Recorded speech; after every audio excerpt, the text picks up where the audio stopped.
واتقوا الله الذي تساءلون به والأرحام إن الله كان عليكم رقيبا يا أيها الذين آمنوا اتقوا الله حق تقاته ولا تموتن إلا وأنتم مسلمون يا أيها الذين آمنوا اتقوا الله وقولوا قولا سديدا يصلح لكم أعمالكم ويغفر لكم ذنوبكم ومن يطع الله ورسوله فقد فاز فوزا عظيما وقال الله تعالى إن عدة الشهور عند الله 12 شهرا في كتاب الله يوم خلق السماوات والأرض فيها 4 حرم. معزز حاضرین جمع، ہر طرح کی بڑائی، ہر طرح کی حمد و ثنا، ہر طرح کی تعریف، ہر طرح کی کبریائی اللہ رب العالمین کے لیے لائق ہے،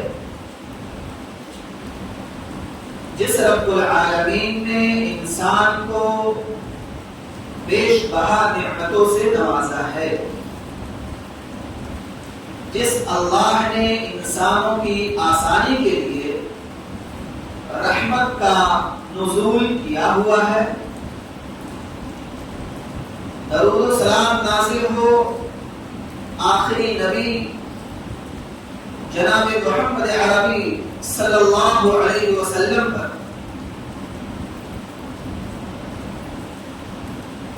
احمد مجتبی محمد مصطفیٰ صلی اللہ علیہ وسلم، جن کی تعلیمات، جن کا پیغام ہم تک پہنچا ہے، اور اللہ رب العالمین نے ہمیں ان کا امتی ہونے کا شرف بخشا ہے۔ حالات اسی بات کا تقاضا کرتے ہیں کہ آج خطبہ جمعہ میں اس مہینے کی عظمت اور اس مہینے میں ہونے والے خرافات کا تذکرہ کیا جائے۔ سب سے پہلے جو میں نے خطبہ ہادہ کے بعد آیت تلاوت کی، سورہ توبہ کی، اللہ رب العالمین نے اس میں کہا ان عدت الشہور عند اللہ 12 شہرا، اللہ تعالی کے نزدیک، اللہ تعالی کے کتاب میں موجود 12 مہینے، لیکن ان 12 مہینوں میں 4 مہینے ایسے ہیں جو حرمت والے ہیں۔ حرمت کا مہینہ، اس کا مطلب یہ ہے جس مہینے کے اندر قتل و غارت گری، خونریزی، جنگ و جدال، لڑائی جھگڑا، فساد، ان تمام چیزوں کو سختی سے منع کیا گیا ہے۔ اس کا مطلب یہ نہیں کہ باقی کے اور مہینے یہ سب جائز ہیں، نہیں، باقی کے مہینے بھی یہ سب جائز نہیں، لیکن ان مہینوں میں بالاولا جائز اور درست نہیں ہے کسی بھی طریقے سے۔ قرآن کا یہی مطلب ہے۔ عزیزان گرامی، اس مہینے کی فضیلت کے لیے یہی کافی ہے کہ اللہ رب العالمین نے اس مہینے کو حرمت والا مہینہ بنایا۔ اس مہینے کی دوسری فضیلت یہ ہے کہ نبی صلی اللہ علیہ وسلم جب مکہ سے ہجرت کر کے مدینہ گئے تو دیکھا کہ وہاں کے یہود 10 محرم کو روزہ رکھ رہے ہیں۔ صحابہ سے پوچھا، اے صحابہ کی جماعت، یہ بتاؤ یہ لوگ کس چیز کا روزہ رکھ رہے ہیں؟ کہا اللہ کے رسول صلی اللہ علیہ وسلم، یہ لوگ 10 محرم کا روزہ رکھ رہے ہیں، اور ان کا ماننا ہے، ان کا عقیدہ ہے کہ اسی 10 محرم کو اللہ تعالی نے بنی اسرائیل کو فرعون سے آزادی دلائی تھی، موسیٰ علیہ السلام کو اللہ تعالیٰ نے اور ان کی قوم کو فرعون سے نجات دلایا تھا، اور آج ہی کے دن فرعون غرق آب ہوا تھا، ڈوبا ہوا تھا۔ نبی صلی اللہ علیہ وسلم کو جب اس کی حقیقت معلوم چلی، نبی صلی اللہ علیہ وسلم نے کہا ہے صحابہ ہمیں بھی چاہیے کہ موسیٰ علیہ السلام ہمارے دینی بھائی ہیں اور ان پر ہمارا زیادہ حق ہے، اس وجہ سے ہمیں بھی چاہیے کہ ہم روزہ رکھیں۔ صحابہ نے کہا یا رسول اللہ اس دن ہم روزہ رکھیں گے، لیکن 10ویں محرم کو تو یہود بھی روزہ رکھتے ہیں۔ نبی صلی اللہ علیہ وسلم نے کہا ہے صحابہ اس سال روزہ رکھتے ہیں، آنے والا سال اگر ہم زندہ رہے، اگر ہم اس دنیا میں باقی رہے، انشاءاللہ العزیز 9ویں اور 10ویں یہ 2 دن کا روزہ رکھیں گے تاکہ یہود کی مخالفت بھی ہو جائے اور محرم کا روزہ بھی ہو جائے۔ اس وجہ سے ہم لوگوں کو بھی چاہیے کہ محرم کا روزہ ضرور رکھیں۔ آج محرم کی 9ویں تاریخ ہے، کل 10ویں تاریخ ہے، جو حضرات روزے سے ہیں الحمدللہ آج بھی رکھیں، کل بھی رکھیں، لیکن اگر کوئی بھول چوک کی وجہ سے آج نہیں رکھ پایا ہے، علماء نے انہیں اس بات کی اجازت بھی دی ہے، جو کہ کتابوں سے پتہ چلتا ہے کہ وہ اگر 9ویں روزہ چھوٹ جاتا ہے تو 10ویں اور 11ویں یہ 2 دن وہ آپس میں جوڑ لے تاکہ روزہ بھی ہو جائے اور مخالفت بھی ہو جائے۔ عاشورہ کا روزہ رکھنے کا فائدہ کیا ہوگا؟ عاشورہ کا روزہ رکھنے کا فائدہ یہ ہے کہ نبی صلی اللہ علیہ وسلم کی حدیث امام ترمذی رحمہ اللہ نے اسے نقل کیا ہے اور کہا کہ احتسبوا، نبی صلی اللہ علیہ وسلم نے کہا مجھے گمان ہے ان یکفر اللہ کہ اللہ رب العالمین بخش دے گا، معاف کر دے گا، کیا 1 سال کے گناہ، پیتا ہوا جو 1 سال ہے اس کا گناہ اللہ تعالیٰ 2 دن کے روزے سے معاف کر دیتا ہے۔ اس وجہ سے ہم کو چاہیے، موسم بہت شاندار ہے، جن لوگوں نے روزہ رکھا ہے الحمدللہ، نہیں رکھا ہے وہ بھی رکھ لیں گے۔ بہرحال عظمت و فضیلت کی بات ہوئی تو میں آپ کو بیان کرتا چلوں کہ عزیزو 10 محرم کو ہونے والی جو بھی چیزیں ہیں، آپ کبھی بھی ان چیزوں کو تاریخ کے حوالے سے نہیں دیکھیں۔ سب سے بڑی چیز جو آج میں خطبہ جمعہ سے بتانے جا رہا ہوں آپ کو وہ یہی ہے کہ لوگوں دین کو پڑھو اور سمجھو، سنی سنائی باتوں پر عمل آپ کا درست نہیں ہونا چاہیے، کیونکہ آج تاریخ کے اوراق اکثریت دیکھا جائے تو اس پر شیعان کا، شیعوں کا قبضہ ہے، اور انہوں نے تاریخ میں وہ کیا پاچا کیا ہے، وہ خلط ملت کیا ہے کہ واقعہ جو 10 محرم کو ہوا تھا کربلا کا، حقیقت یا تو انہوں نے چھپا دیا یا تو اس میں زیادتی کر کے بدعات کو رواج دیا ہے۔ میں آپ کو آپ کی کتابوں سے، آپ کے علماء کے اقوال سے حوالے دوں گا، شاید آپ کی اور ہماری بات جو ہے وہ کھل کر سامنے آئے۔ کبھی بھی ہم آپ کو کہتے ہیں کہ ان لوگوں کی باتوں میں آ کر کے قسم واللہ کبھی بھی صحابہ اور اصحاب رسول پر انگلی نہ اٹھائیں، زبان نہ کھولیں، کیونکہ ہمیں صحابہ کو قرآن کی نظر سے دیکھنا ہے، نبی کے نظر سے دیکھنا ہے، تاریخ کے نظر سے نہیں دیکھنا ہے۔ ارے جس اللہ نے صحابی کے صداقت کی قسم کھائی ہو، جس اللہ نے صحابی کو امانت دار، صداقت، ایماندار، سخاوت والا بتایا ہو، اس صحابی پر ہماری کیا مجال کہ ہم اس صحابی کو تاریخ کے آئینے میں دیکھ کر کے اسے برا بھلا کہنا شروع کر دیں؟ کیا یہی انصاف ہے؟ کیا یہی انصاف ہے؟ جس نبی کو اپنے صحابہ سے اتنی محبت ہو کہ نبی صلی اللہ علیہ وسلم اپنے زبان سے کہتے اے میرے صحابہ خیر القرون قرنی، سب سے بہترین دور، سب سے بہترین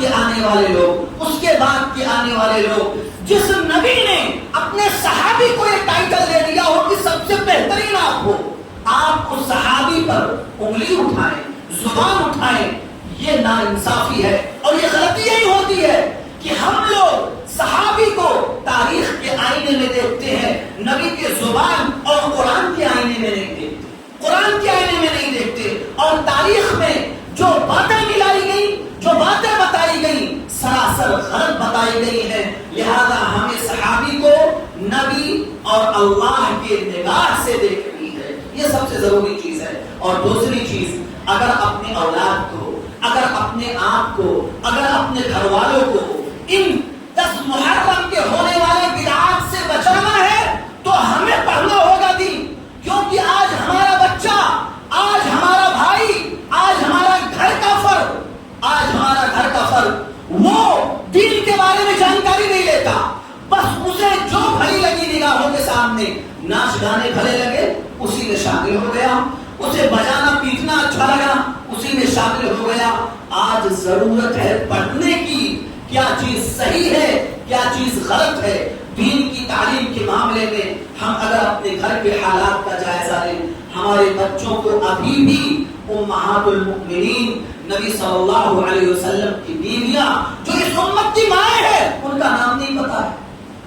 عشرہ مبشرہ، ایسے 10 صحابہ جسے اللہ تعالیٰ نے دنیا میں نبی نے انہیں جنت کی خوشخبری دی، ان کا نام نہیں معلوم، خلفائے راشدین کا نام نہیں معلوم۔ جب بچوں کو ہمارے اتنا بھی نہیں معلوم ہے تو بتاؤ ہمارے بچے بدعات میں جائیں گے یا ہمارے بچے صراط مستقیم پر رہیں گے؟ اس وجہ سے بھی ضروری ہے ہمیں دین کی تعلیم دینا کہ بچے ہمارے بدعات کا شکار نہ ہوں، بدعاتی نہ بنے، اور اس دن ہونے والے امور کے بدعات کو انجام نہ دے، یہ ضروری ہے۔ اور یہی ہوا، تاریخ بھی بتاتی ہے، حالات بھی بتاتے ہیں کہ یہی ہوا۔ ہمارے بچے جب دین کو نہیں پڑھے، دین کو نہیں جانے، تاریخ میں گھسے اور نام نہاد اچھے لوگ اس چیز کو اپنا دین سمجھ بیٹھے ہیں جو دین کا کوئی حصہ نہیں، دین کا کوئی حصہ نہیں۔ اور اس میں اکثریت مجھ سے کہنے میں کوئی دروغ نہیں ہے، کوئی بھی ہچکچاہٹ نہیں ہے، اس میں اس 10 محرم میں شامل ہونے والے بدعات کے کام جو ہوتے ہیں اس میں اکثریت اگر کوئی شامل ہے تو بریلیت زیادہ شامل ہے۔ میں آپ کو حوالے دوں گا، آپ کے آنکھ روشن ہو جائیں گے، آنکھ روشن ہو جائیں گے آپ کے کہ یا اللہ، ادھر تو ہمارے یہاں یہ چیز سراسر حرام اور ہم اس بدعات میں کیسے ملوث ہو گئے ہیں۔ اکثریت دیکھا جائے، بریلیت جو ہے وہ اس بدعات میں ملوث نظر آتی ہے، لیکن میں آپ کو حوالہ دیتا ہوں، آپ کو بتاتا ہوں، جا کر دیکھو، پرکھو، اس کے بعد فیصلہ کرو کہ ہم کس گمراہی میں جا کر گرے ہوئے ہیں، کتنی بڑی گمراہی میں جا کر گرے ہوئے ہیں۔ آئیے بدعات کا تذکرہ کرتے ہوئے 10 محرم کو ہونے والی پہلی بدعت جو ایجاد ہوئی ہے وہ ہے تعزیہ داری کی ہندوستان میں۔ کیسے آئی؟ مشہور مورخ اکبر نجیب آبادی لکھتے ہیں سن 352 ہجری کے اندر مشہور شیعیت زدہ آدمی جس کا نام معز الدولہ تھا، اس نے اس بات کا اعلان کیا کہ 10 محرم کو دکانیں بند کر لی جائیں، جلوس نکالا جائے، سینہ کوبی اور ماتم کی جائے، تعزیات نکالا جائے۔ یہ ہندوستان میں ہونے والی سب سے پہلی تعزیہ داری ہے، سب سے پہلی۔ اکبر نجیب آبادی اپنی کتاب میں لکھتے ہیں سن 352 ہجری کے اندر، ہندوستان کی بات بتا رہا ہوں۔ دوسرا سال آیا سن 353 ہجری کے اندر، اس نے عام اعلان نکالا کہ جتنے مسلمان ہیں سب اس تعزیے میں شامل ہوں گے، اس جلوس میں شامل ہوں گے اور اس سے منتیں مانگیں گے۔ جب لوگوں نے مخالفت کی، عجیب خوریزی ہوئی، زبردست قتل عام کیا تھا معز الدولہ شیعی نے، بہت زبردست قتل عام کیا تھا اسی ہندوستان کی سرزمین پر، اسی ہندوستان کی سرزمین پر، اور اس چیز کو رواج پاتے پاتے آج تعزیہ داری کی جو بدعت ہے آج بھی رائج ہے. اب آؤ، یہ تاریخ میں نے بتائی ہے، اب آؤ میری بات دھیان سے سنو، ہاتھ میں قلم لے لو، حوالے نقل کر لو، جا کر دیکھ لو، کسی بھی فرقے جماعت سے تعلق رکھنے والا انسان ہو، علماء کرام کی نظر میں تعزیہ داری کی کیا حقیقت ہے. سب سے پہلے میں ان کا حوالہ دیتا ہوں جو اس سے زیادہ لگے سگے معلوم ہوتے ہیں. بریلویت فرقے کے بانی احمد رضا خان بریلوی اپنی کتاب فتاوی رضویہ جلد 10 صفحہ نمبر 207 208 حوالہ ایک بار اور دوہرا دیتا ہوں تاکہ بات ذہن نشین ہو جائے. فتاوی رضویہ جلد 10 صفحہ نمبر 207 208 حصہ 2 اٹھا کر دیکھو. احمد رضا خان بریلوی نے یہ بالکل صاف اور واضح طور پر لکھا ہوا ہے کہ تعزیہ بنانا اور امام حسین رضی اللہ تعالی عنہ کے روضے کا نقشہ بنانا، اس سے منتیں مانگنا اور تعزیہ داری میں تعزیہ بنانے میں کسی بھی طریقے کا مدد کرنا سراسر حرام ہے، بالکل جائز نہیں ہے، بلکہ یہ امام حسین رضی اللہ تعالی عنہ کی توہین ہے. یہ بریلویت کے بانی احمد رضا خان بریلوی کہتے ہیں. چلو ایک حوالہ نہیں مانتے، احکام شریعت کتاب اٹھاؤ، اس میں حوالہ نقل ہے صدر الشریعہ مولانا محمد احمد امجدی، ان کا حوالہ دیکھو. وہ کہتے ہیں مروجہ تعزیہ داری، یہ رواج پائی ہوئی تعزیہ داری، یہ تعزیوں سے مانگنے والا، یہ منتیں کرنے والا، یہ سراسر امام حسین رضی اللہ تعالی عنہ کی توہین کرتا ہے.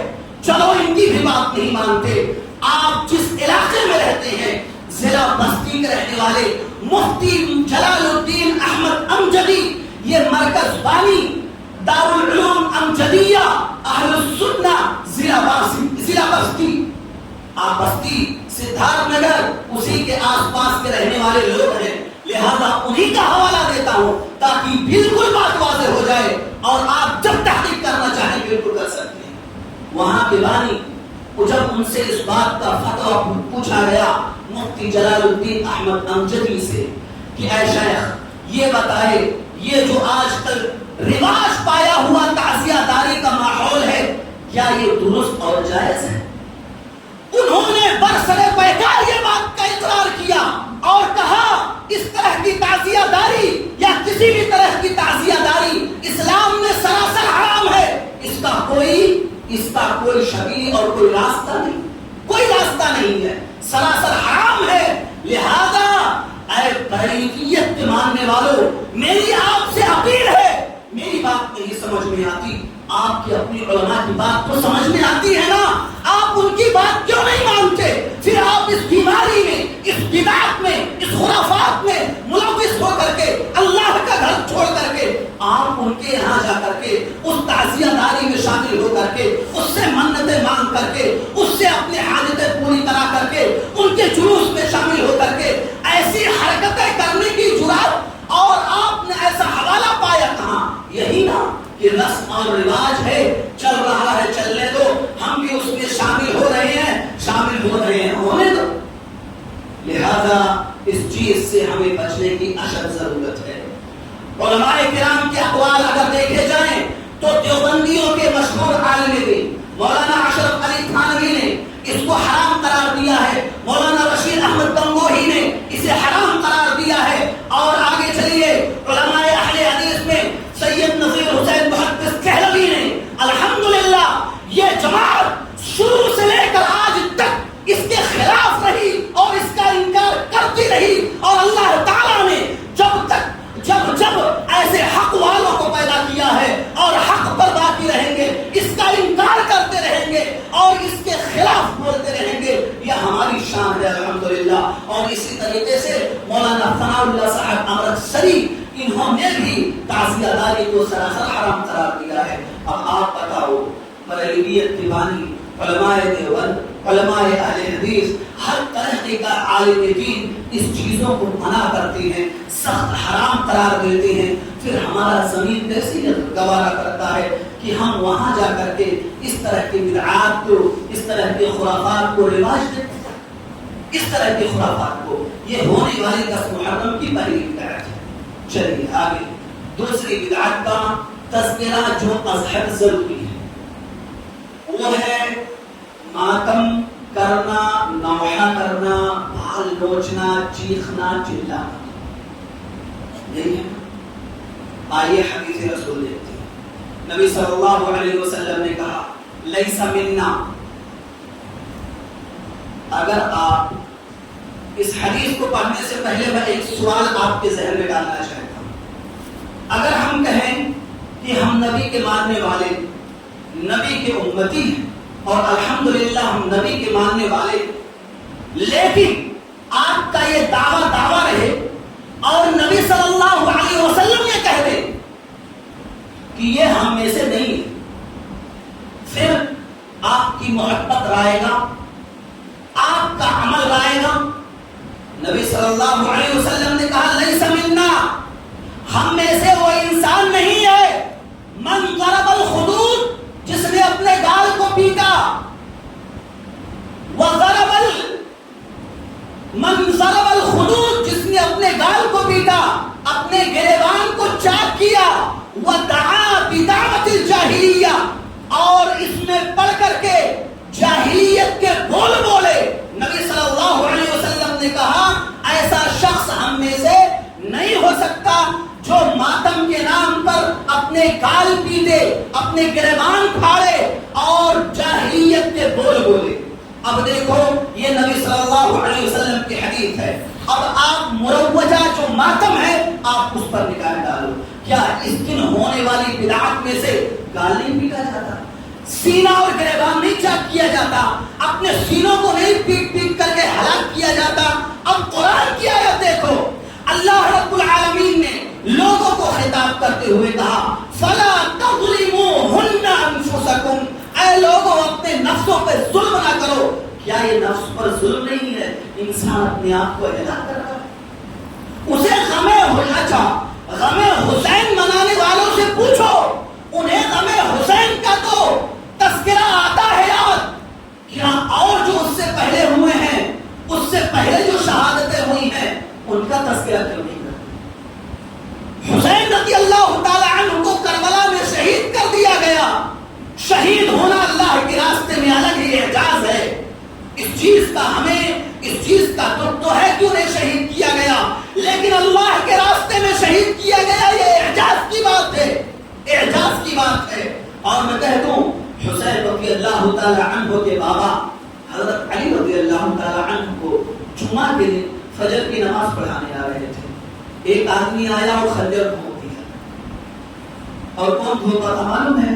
وہی شخص جس کو علی رضی اللہ تعالی عنہ نے سب سے زیادہ احسان جس کے اوپر کیا تھا، ہر طریقے کے احسان اس پر کیے تھے۔ بعد میں جب وہ پکڑا گیا، بلایا حضرت علی رضی اللہ تعالی عنہ نے اور کہا بتا کیا میں تیرے ساتھ یہ احسان نہیں کیا؟ کیا میں تیرے ساتھ یہ احسان نہیں کیا؟ تجھے ہر طریقے کا فائدہ نہیں پہنچایا؟ اس نے اقرار کیا کہ ہاں پہنچایا۔ کہا پھر تو نے یہ کیا کیا؟ پھر تو نے یہ کیا کیا ہے؟ حسین رضی اللہ تعالی عنہ کے بابا حضرت علی رضی اللہ تعالی عنہ کو شہید کیا جاتا ہے۔ کیا حسین رضی اللہ تعالی عنہ نے ماتم منائے، بال نوچے، سینہ چاک کیا، جاہلیت کے بول بولے؟ چلو آگے چلو، حضرت علی رضی اللہ تعالی عنہ سے پہلے عثمان غنی رضی اللہ تعالی عنہ، جن کو بلوائیوں نے مدینہ کے اندر محاصرہ کر کے ان کو کئی دن تک گھیرے رکھا، بھوکے پیاسے تھے اور ان کو وہی شہید کیا۔ ان کے خون کے چھینٹے قرآن پہ موجود ہیں، آج بھی وہ قرآن موجود ہے سعودی عربیہ کے اندر۔ کیا یہ شہادت کم تھی؟ کیا حضرت علی رضی اللہ تعالی عنہ نے کبھی ماتم کیا؟ چلو اور آگے چلو، حضرت عمر رضی اللہ تعالی عنہ فجر کی نماز ہے، مصلی پہ کھڑے ہیں اور مصلی پہ کھڑے ہونے کی حالت میں نماز میں ہے اور نماز ہی میں جھولا مار کے ان کو شہید کیا گیا۔ کیا بڑا خسارہ تھا اسلام کے لیے، کیا یہ کم بڑی شہادت تھی؟ لیکن کبھی بھی عثمان رضی اللہ تعالی عنہ نے ماتم منایا؟ چلو اور آگے چلو، حضرت حمزہ رضی اللہ تعالی عنہ جن کو شہید کیا گیا، نبی صلی اللہ علیہ وسلم کو بڑی محبت تھی ان سے، کیا نبی صلی اللہ علیہ وسلم نے ماتم کیا، منایا؟ یا آپ یہ کہنا چاہتے ہو کہ نبی کو حمزہ سے، حمزہ کو عمر سے، عمر کو حمزہ سے، عثمان کو عمر سے، علی کو عثمان سے، حسین کو علی سے، یا ایک دوسرے سے محبت نہیں کرتے تھے؟ آپ ہی محبت کے دعوے دار ہو جو یہ چیز آج لوگوں میں پیش کرتے ہو اور بتاتے ہو کہ ہمیں حسین کی غم کا، حسین کی شہادت کا بہت زیادہ غم ہے۔ یہ بدعت ہے، بدعت۔ کہہ دو غم حسین منانے والوں سے کہ مومن کبھی شہداء کا ماتم نہیں کرتا، مومن کبھی بھی شہیدوں کا ماتم نہیں کرتے، کبھی نہیں کرتے۔ لہذا یہ ماتم کرنا، یہ نوحہ کرنا، یہ چیخنا چلانا، یہ پیٹنا، ان تمام چیزوں کو دیکھ کر کے نبی صلی اللہ علیہ وسلم نے فوراً کہا لیس منا، وہ ہم میں سے نہیں ہے، من ضرب الخدود، جس نے اپنے گال پیٹے، وشق الجیوب، جس نے اپنے گریبان کو چاک کیا اور پھاڑا، ودعا بدعوت الجاہلیہ، اور جس نے جاہلیت کے بول بولے، کہہ دو وہ ہم میں سے نہیں ہے، وہ نبی کا امتی نہیں ہو سکتا، وہ نبی کا ماننے والا نہیں ہو سکتا۔ لہذا ہمیں اس سے بچنے کی اشد ضرورت ہے۔ تیسری چیز، اس دن ہونے والی بدعات میں سے سب سے بڑی بدعت ناچ گانے اور بجانے، ناچ گانے اور بجانے کی بدعت بڑی عام ہے۔ عبد الرحمن ابن ثابت رضی اللہ تعالی عنہ کی حدیث میں آپ کے سامنے بیان کر لوں، پھر تذکرہ کرتا ہوں۔ عزیزو، عبد الرحمن ابن ثابت رضی اللہ تعالی عنہ بیان فرماتے ہیں کہ نبی صلی اللہ علیہ وسلم نے کہا میری امت پر ایک ایسا وقت ضرور آئے گا کہ انہیں زمین میں دھسایا جائے گا، زمین میں دھسایا جائے گا، ان کی شکلیں بدل لی جائیں گی، پتھروں کی بارش ہوگی، تباہی ان کا مقدر بن جائے گی۔ سوال کرنے والے نے سوال کیا یا رسول اللہ، کیا ایسا کرنے والے کلمہ گو ہوں گے، کلمہ پڑھنے والے ہوں گے؟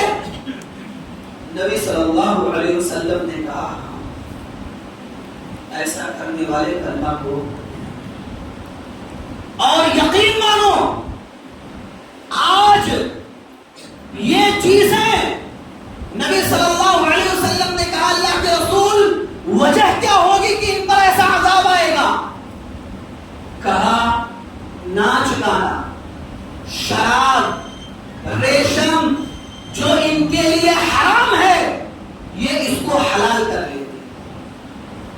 آج میں آپ کو بتاؤں، آپ تو مجھ سے زیادہ جانتے ہوں گے، مسلمانوں میں بھی تقریباً 20 سے 30% آبادی مسلمانوں کی شراب پیتی ہے، شرابی ہے، شراب پیتی ہے، جبکہ ہم اور آپ کے بچپن کا حال میں سناؤں، گاؤں میں اگر کوئی غیر مسلم شرابی ہوتا تھا، غیر مسلم بھی، مسلمان تو درکنار، غیر مسلم بھی اس کے گھر آنا جانا ٹھیک نہیں سمجھتے تھے کہ وہ شرابی ہے۔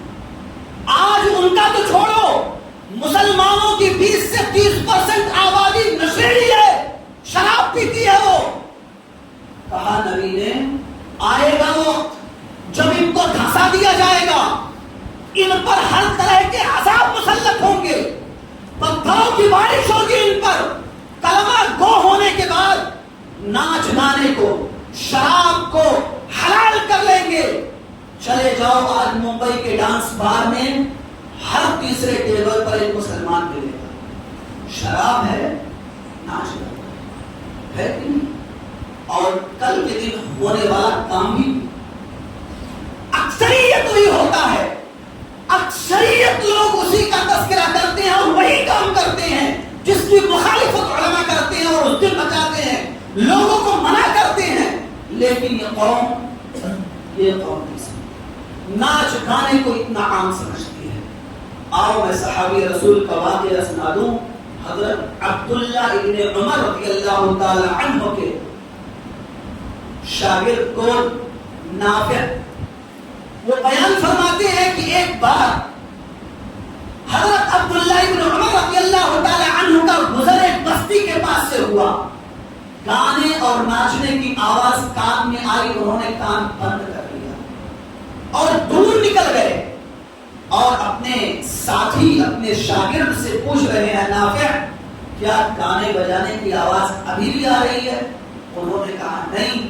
تب انہوں نے اپنے کان سے اپنی انگلیوں کو ہٹایا اور کہا نبی کی یہی حدیث جو میں نے عبد الرحمن بن ثابت کی حدیث سنائی ہے آپ کو کہ میری امت میں وہ وقت بھی آئے گا جب ناچ گانے کو عام سمجھیں گے, شراب کو حلال شراب کو پیئیں گے, ریشم کا استعمال کریں گے, ان کو دھسایا جائے گا, پتھروں کی بارش ہوگی, طرح طرح کے ان پر عذاب آئیں گے. اسی حدیث کو انہوں نے پڑھ کے سنایا.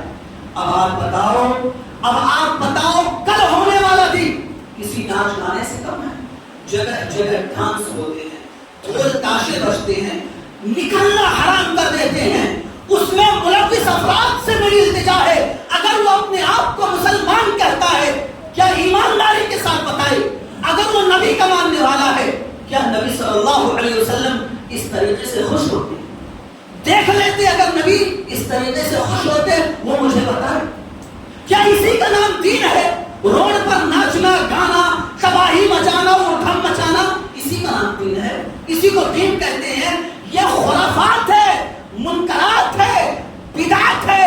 اور اس بدعت کو سمجھنے کی کوشش کرو, آپ کوشش کرو, کیونکہ قوالی گاتے ہیں اور کہتے ہیں وہ قوالی میں آپ کو سنا دوں کتنی شدید اور کتنی خطرناک بات یہ بولتے ہیں.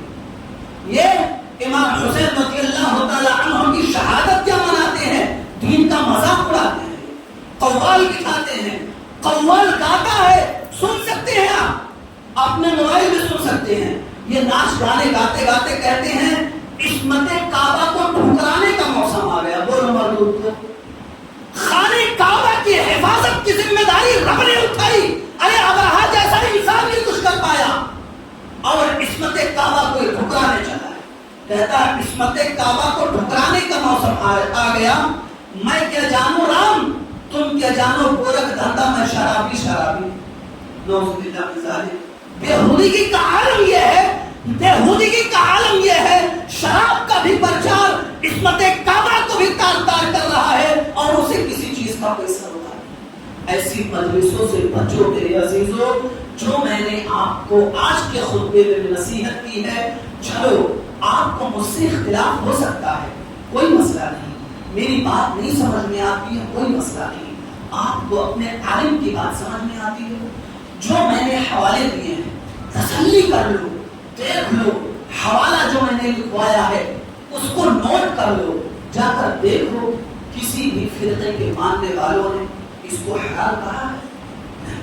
کسی نے. اسی وجہ سے میں حوالہ نقل کروایا تاکہ بات بالکل صاف اور واضح ہو جائے. میں انہی باتوں پر اپنی بات کو ختم کرتا ہوں اس امید کے ساتھ کہ اللہ تعالیٰ اس دن ہونے والی بدعات سے ہم مسلمانوں کو بچائے. اے اللہ تعالیٰ اس دن جو اسلام کے نام پر اسلام کی بے عزتی لوگ کر رہے ہیں اس میں شامل ہو کر کے اللہ تعالیٰ ہمارا ان سے کوئی لینا دینا نہیں. اس سے مسلمان اور نبی صلی اللہ علیہ وسلم کا امتی اس سے بری الذمہ ہے. اللہ تعالیٰ ایسے لوگوں کو عقل سلیم اور صحیح سمجھ عطا فرمائے. اے اللہ تعالیٰ ہمیں بدعات, منکرات, خرافات سے اللہ تعالیٰ بچائے. اے اللہ تعالیٰ جو ہمارے بھائی نادانی میں غلطی سے جنہیں معلوم نہیں ہے اللہ تعالیٰ اس میں شامل ہو گئے ہیں اور شامل ہونے چلے جاتے ہیں, اللہ تعالیٰ انہیں بھی صحیح سمجھ عطا کر کہ اس بدعات کو وہ سمجھیں اور اس سے دور رہیں. کیونکہ نبی صلی اللہ علیہ وسلم کی جو نبی صلی اللہ علیہ وسلم کا جو ایک پیغام ہے اسلام اور امن اور شانتی کا, اس پر یہ عمل کریں. آمین وآخر دعوانا الحمدللہ رب العالمین. بارک اللہ لنا ولکم فی الآیات والذکر الحکیم انہ تعالی جواد کریم ملک رؤوف رحیم.